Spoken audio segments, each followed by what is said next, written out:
Meron na naman uli paggawa sa atin ng Twitter Protect or series valve para sa may mga Twitter. Gagawin ko ngayon is 6 na piraso. Dalawa sa saan ba to? Taga Samar yata to. Tapos 4 sa taga Cagayan o La Union. Nakalimutan ko na. Ilagay ko lang dyan sa screen yung combo namin.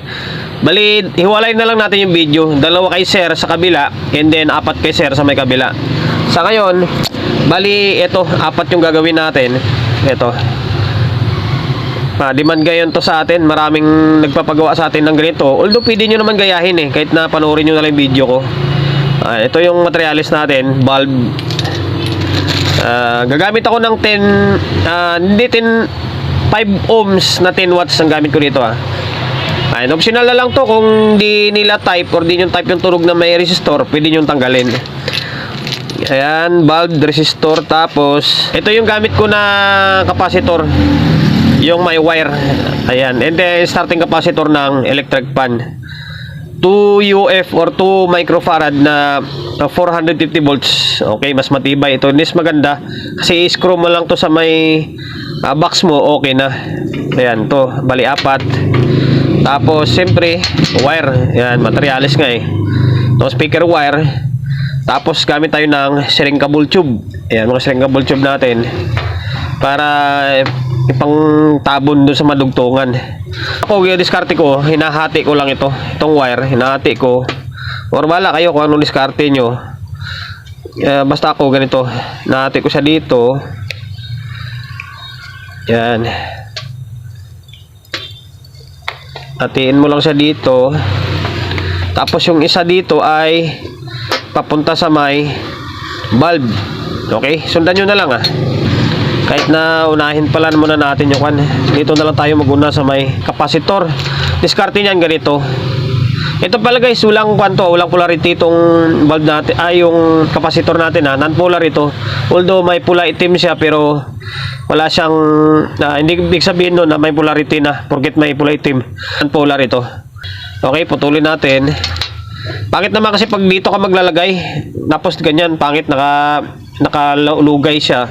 Dito na lang, pagdikit na lang to para mas hindi siya ganoon ka bulky tingnan. Putulin natin to. Lahat ng mga naka-exist putulin natin. Okay, ayan, para hindi siya ganoon kahaba. Mas maganda tong starting capacitor ng electric fan, mas matibay kasi ito. Although pwede rin naman, dati ginagamit ko is yung audio pillar, pwede rin naman yun. Ito kasi mas maganda, hindi mo to i-screw sa may soundbox mo. Laking bagay ito sa mga unit nyo na hindi kayo basta-basta masunugan. Tapos pag nabalatan nyo na, punduan nyo ng tingga para mas mabilis yung pagkahinang mamaya doon sa may bulb. Punduan lang lahat Tapos nung pala kung saan ko siya pinapadala ko to JNT, pero JNT lang. Tapos dito, ito wala rin polarity to, kahit alin naman to, baliktaran. And then ang kinukuha ko palang pin dito is dalawang gitna, yung dumi ng kuko natin dalawang gitna, ito and then ito. Isipin nyo hindi gagana yan dahil wala siyang ground. Gagana yan.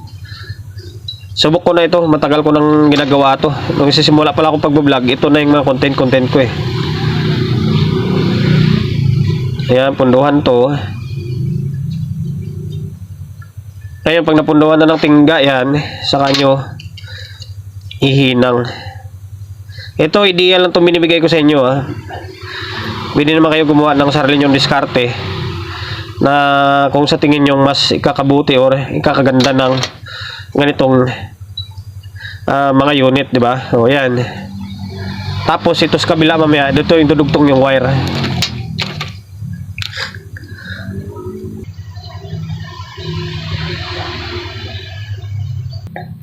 So ngayon guys, bali ito na yung magiging kalabasan niya. 4 ito. Ayan. Ganda niya tingnan Ganito na magiging labasan niya. Tapos dito, putulin na rin natin to. Putulin to mga naka-exist na wire. Tapos saka natin siya idudugtong dito. Okay? paginangan natin sa kabila. So dito sa may valve dito, ito wala tong tingga.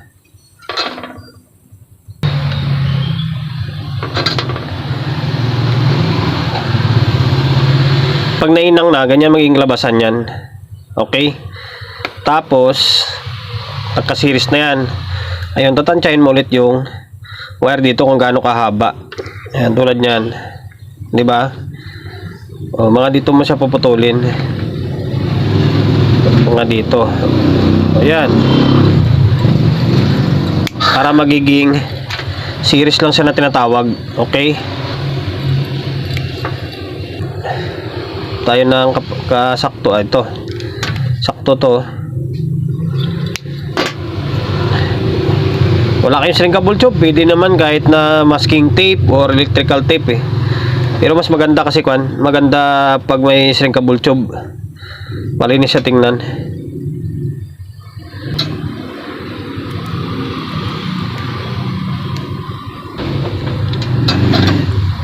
Oh, yan. Ganito yung magiging labasan niya. Pero hindi pa tayo tapos kasi maglalagay pa tayo ng resistor mamaya. Pagkatapos yan, pasok mo tong shrinkable tube. Yan. Sabay. Pwedeng lighter. Ako ito na lang yung nagamit ko. Panginang. Okay.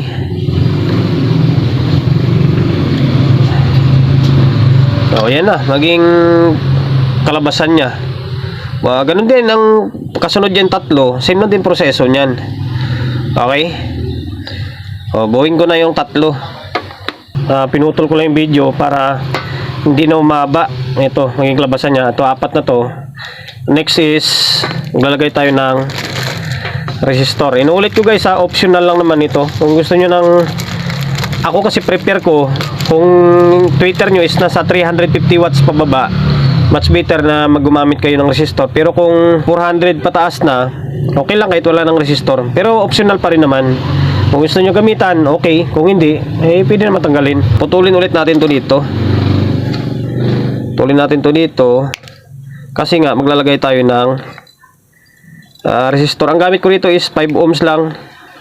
5 ohms na 10 watts. Same din yung proseso dito. Maglagay ng shrinkable tube. Ayan. Tapos, dito. Ako, sinasagad ko kasi ito.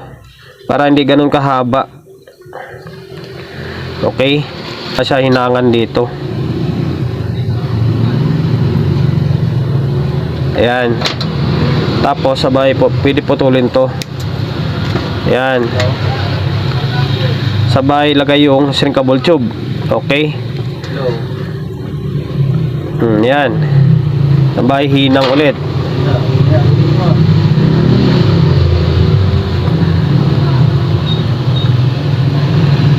Ayan. Okay, tapos tansyahin natin kung gano'n lang siya kahaba para mas malinis siya tingnan. Putulin natin to dito.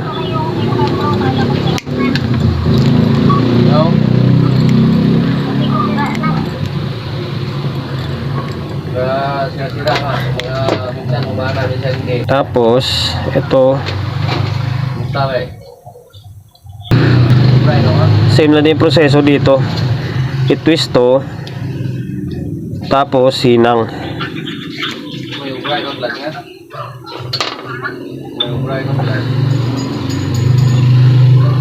Tapos ipasok ko itong shrinkable tube. Okay, ganito na yung magiging kalabasan niya. Mas malinis sa tingnan. Diba? Ganon din ulit yung proseso nito. Ulit-ulit lang din naman. Ngayon gawin ko na muna yung tatlo pang natira. So ngayon guys, bali eto na. Nabuo ko na yung 4. Eto. Then eto. Ano, linis na tingnan, oh. Diba? And then eto. Linis yan. Linis tingnan yan. Okay. Maganda nito kasi i-screw mo lang siya, oh. I-screw mo lang to dito sa may soundbox mo, okay na. Kasi may butas siya, oh. I-screw mo lang, okay na. Hindi na siya nakalugay, hindi siya naka-expose. O ayan, 4 na piraso na. Hindi ko na ititesting to. Working naman to eh. Ulit-ulit lang din naman yung gawa natin dito or video natin eh. Working to. Ayan, sa mga kung ayaw nyo maniwala, silipin nyo na lang yung ibang mga video natin sa may YouTube channel ko. Or dyan sa YouTube natin. O ayan. Okay, 4 na piraso to. Sir ng taga Ilocos ba yun? Nakalimutan ko na, Ilocos o Cagayan. Bali, okay na yung 4 na series valve protection mo para sa Twitter. Maraming salamat sa pagkakatiwala. Nagawang kita neto. And then yung dalawa, next na lang natin. Okay na, padala na natin JNT. Ayun, promotion bago tayo magtapos. Siyempre, shop natin Solid G Electronics Repair Shop, 61 Don Julio Gregorio Street sa Uyo Road sa Uyo, Quezon City. Social media pages natin, so kung hindi pa nakapag-follow, paki-follow, and then siyempre paki-share ng video natin sa my Facebook, YouTube channel. So kung hindi pa nakapag-subscribe, paki-subscribe, like, share, and then siyempre paki-hit ng bell button sa gilid para updated ka sa mga susunod na video na i-upload ko. Ingat, God bless, and then peace sa atin lahat.